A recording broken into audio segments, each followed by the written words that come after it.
न करूँगा, लेकिन ऐसा काम उन लोग को मुबारक। और ये सब काम से कभी फ़ायदा नहीं होता, सच्चाई में बड़ी ताकत होती है। महात्मा गांधी जी ने कहा हुआ है और ये सही है कि सच्चाई में जितनी ताकत होती है, ये झूठे तरीके में कभी नहीं होती। तो हमने जो आप जानते हैं कि 27 मार्च को मुझे सिंबल मिला हमारे राष्ट्रीय अध्यक्ष के महोदय के द्वारा, आदरणीय नीतीश कुमार जी के द्वारा, मुख्यमंत्री जी के द्वारा, और 28 से ही मेरा कार्यक्रम पूरे सीतामढ़ी के विधानसभाओं का, सीतामढ़ी लोकसभा पूरे का और हर एक विधानसभा का कार्यक्रम लग गया। और तब से लगातार अब 1 महीने हो गए हैं, आज भी 27 तारीख ही है, 28 है, 27 है, 28 है, पूरे 1 महीने हो गए आज। और एक दिन भी हम लोगों ने नहीं छोड़ा, चिलचिलाती धूप हो, गर्मी हो, प्रत्येक पंचायत में जाने का काम किया है। मात्र 3 दिन मेरे अब दौरा के, उस तरह के दौरा के अब 3 दिन बाकी है, जो कि परसों से फिर शुरू होगा। 30, 31 से 1-2 तारीख तक मेरा सारा कार्यक्रम पूरा खत्म हो जाता है। हर एक पंचायत में गया हूँ, हर समाज के लोगों के बीच में गया हूँ, हर पार्टी के लोगों के बीच में गया हूँ, सबके सामने अपनी बात रखी है और सब ने बहुत अच्छी तरीके से हमारी बातों को ग्रहण किया है और रिस्पॉन्स जो कहा जाता है बहुत ही अच्छा है। मतदाताओं में कहीं कन्फ्यूजन नहीं है।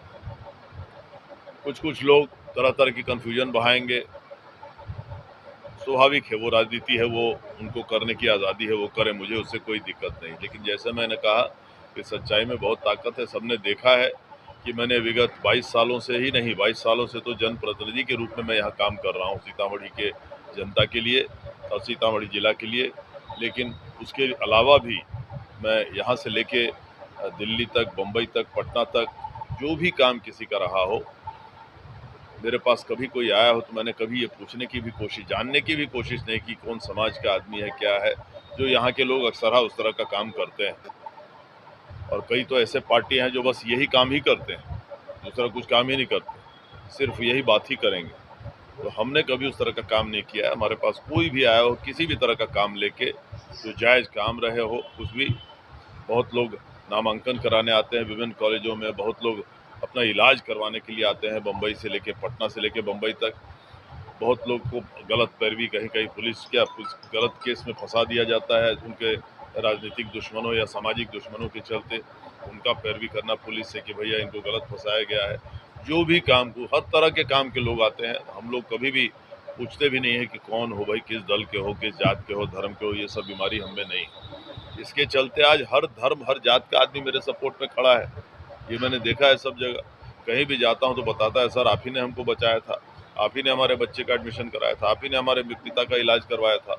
तो ये सब बहुत ही बढ़िया परिस्थिति है पूरे क्षेत्र में और मैं समझता हूँ अभूतपूर्व मार्जिन से हम जीतेंगे। जनता मुझे जिताएगी यहाँ की, इसमें कहीं कोई शक नहीं। अब जीतने के बाद हमने सभी जगह कहा है कि एक लोकसभा के सदस्य के अख्तियार में जो काम है पेंडिंग, सभी लोगों ने अपना योगदान दिया है। आदरणीय नवल किशोर राय जी ने भी बहुत काम इस क्षेत्र में किया था। सभी लोगों ने अपना अपने तरीके से, कोई कम कोई ज़्यादा, लेकिन सभी लोगों ने अपना अपना योगदान दिया है। चाहे नवल किशोर राय जी हों, माननीय राम कुमार शर्मा जी हों, माननीय सुनील कुमार पिंटू जी हों, सभी लोगों ने अपना अपना काम किया है। और मैं समझता हूँ कि हमारे लिए अगर कोई काम बाकी होगा तो निश्चित रूप से, तो मैंने बताया कि हमारी प्राथमिकता रहेगी चीनी, जो यहाँ की रीगा की चीनी मिल है, 5 सालों से बंद है। वो हमारे अकेले एक उद्योग था इस ज़िले का और किसानों के लिए बहुत ज़्यादा, तो किसानों की एकदम, वो अंग्रेजी में जो ब्रेड एंड बटर कहा जाता है वो था। वो यहाँ के किसान वहाँ बहुत ही बदहाल हैं, उसके बारे में निश्चित प्राथमिकता से हम काम करेंगे।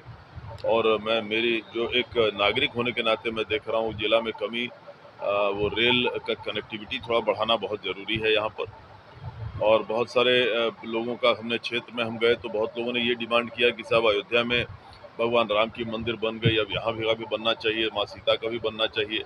तो वहाँ तो टाइम लगा, वहाँ डिस्प्यूट था, ये वगैरह की बात थी, कोर्ट का ऑर्डर आया और उसके बाद बनाया गया। तो सब लोग बहुत खुश हैं कि वहाँ बना है और ये भी इच्छा है कि यहाँ उसी तरह, हम लोग का सौभाग्य है कि माँ सीता के प्राकट्य स्थली, जन्मस्थली पर हम लोग जन्म लिए हैं, तो उनकी भी एक मंदिर काफ़ी अच्छी तरीके से, भव्य तरीके से बनवाया जाए। तो जो भी यहाँ पर, अब मेडिकल कॉलेज तो हम लोग के उस दिन माननीय मंगल पांडे जी तो कल हमारे नामांकन में ही आपने देखा उन्होंने स्पष्ट कह दिया कि साहब यहाँ के मेडिकल कॉलेज के लिए सबसे ज़्यादा आवाज़ उठाने वाले देवेश चंद्र ठाकुर ही थे, जो सही था क्योंकि यहाँ पर ज़रूरी भी था, तो वो तो आ ही गया है। इसके अलावा और भी यहाँ पर जो भी शिक्षा के क्षेत्र में जो कमी है, और इसलिए कि मैं स्नातक से हूँ तो मैं समझता हूँ शिक्षा के क्षेत्र में भी कुछ काम करने की ज़रूरत है, वो सब हम लोग काम करेंगे। तो इसको धार्मिक पर्यटन का भी एक क्षेत्र बनाने का मेरा प्रयास रहेगा। जो भी एक सांसद के दायरे में आएगा लोग देखेंगे, मैं कहीं भी पीछे तरह से पीछे नहीं रहूँगा। और आपके जरिए मैं पूरे हमारे सारे मतदाताओं को, पूरे जिले वासियों को धन्यवाद देता हूँ जो उन्होंने मुझे मेरा साथ दिया इतने दिनों तक, चाहे स्नातक निर्वाचन क्षेत्र में और इस चुनाव में भी जिन लोगों ने सब मन बना के रखा है कि हाँ इस बार भी हम लोग श्री देवेश चंद्र ठाकुर को जीते विजयी बनाने का काम करेंगे, उन सबको बहुत बहुत धन्यवाद देता हूँ और विश्वास दिलाता हूँ कि कभी अब मेरे तरफ से कोई गलत काम कभी नहीं होगा, न मेरे व्यक्तिगत की तरफ से, न आपके खिलाफ, जिले के चाहे कोई मेरे मतदाता हो नहीं हो। आज तो जो कहा जाता है कि यहाँ सामाजिक समीकरण जो लोग सोचते हैं कि यहाँ विपक्ष वाले हमारे समझते हैं कि उनको वोट जाएगा, सबसे ज़्यादा काम तो हम लोगों ने हर आदमी के लिए, हर क्षेत्र के लिए, हर समाज के लिए किया। हमने कभी किसी को अपने से दूर नहीं किया। तो ऐसे समाज के भी मुझे वोट मिलेंगे कि आप आश्चर्य हो जाएंगे, आप कभी कल्पना नहीं कर सकते हैं। जो लोग समझते हैं कि वो दूसरे तरफ का वोट है, आप देखते रह जाएंगे कि हाँ कितना वोट हमको मिलता है। मुझे पूरा विश्वास है सभी लोगों के इसमें, और जो एज एक एमपी होने के नाते जो भी मुझसे उम्मीद करते हैं लोग, मैं उम्मीद पर खरी उतरूंगा और कभी सीतामढ़ी का मान सम्मान में कमी नहीं होने दूंगा। देखिए, शिक्षकों के लिए एक तो मेरे तरफ से लगभग 6000 से ज़्यादा लोगों की बहाली जो रुकी हुई थी कई वर्षों से पूरे बिहार में, उन लोगों के लिए हम लोगों ने काम किया और उनकी बहाली हुई है। आपको मेरी किताब मिली होगी, उसमें दी हुई है सारी बात, सबूत के साथ है, फोटो के साथ। इसके अलावा शिक्षकों के हित में जो भी बाकी था, उनके जो सर्विस रूल्स में इम्प्रूवमेंट लाना, उनकी जो बकाया, जो कई एक लोगों की जो सैलरी में एनोमली थे कि किस वर्ग के शिक्षक हैं, कितने सीनियर हैं, सीनियरिटी के हिसाब से पेंडिंग रहता था, वो करवाना। और आप छात्रों के लिए समझिए कि हमने विद्यार्थी जो हैं यूनिवर्सिटी में हमेशा पढ़ने जाते थे, यूनिवर्सिटी में सीमित क्लासेस हैं, वहाँ एडमिशन उनका नहीं हो पाता था, तो हमने यूनिवर्सिटी में जब सीनेट के मेंबर थे हम और सिंडिकेट के मेंबर थे, वहाँ आवाज़ उठाकर हमने पूरे हमारे विश्वविद्यालय के चारों जिला जो हमारे हैं, जो BRA बिहार, अम्बेडकर बिहार का है।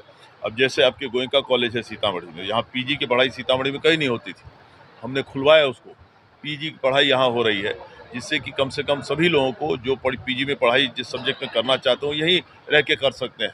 उनको मुजफ्फरपुर जाके, खासकर बेचारी हमारी बच्चियों को, लड़कियों को जो मुजफ्फरपुर जाके रहना पड़े, हॉस्टल में जगह नहीं मिलता था, तो बाहर रहना पड़े तो खर्चा भी ज़्यादा, सुरक्षा की भी समस्या होती थी, तो यहाँ PG की पढ़ाई शुरू हो गई। हाजीपुर में PG की पढ़ाई शुरू हो गई है, कई जगहों पर PG की पढ़ाई शुरू हो गई, अब वो अपने घर पर ही रह के जा सकते हैं। तो इस तरह के जो भी कोर्सेस आपको सही समय पे परीक्षाएं नहीं हो पाती थी, परीक्षा हुई तो रिजल्ट नहीं हो पाती थी, अब एकदम स्ट्रीमलाइन हो गया है पूरी तरह से BRA बिहार यूनिवर्सिटी का।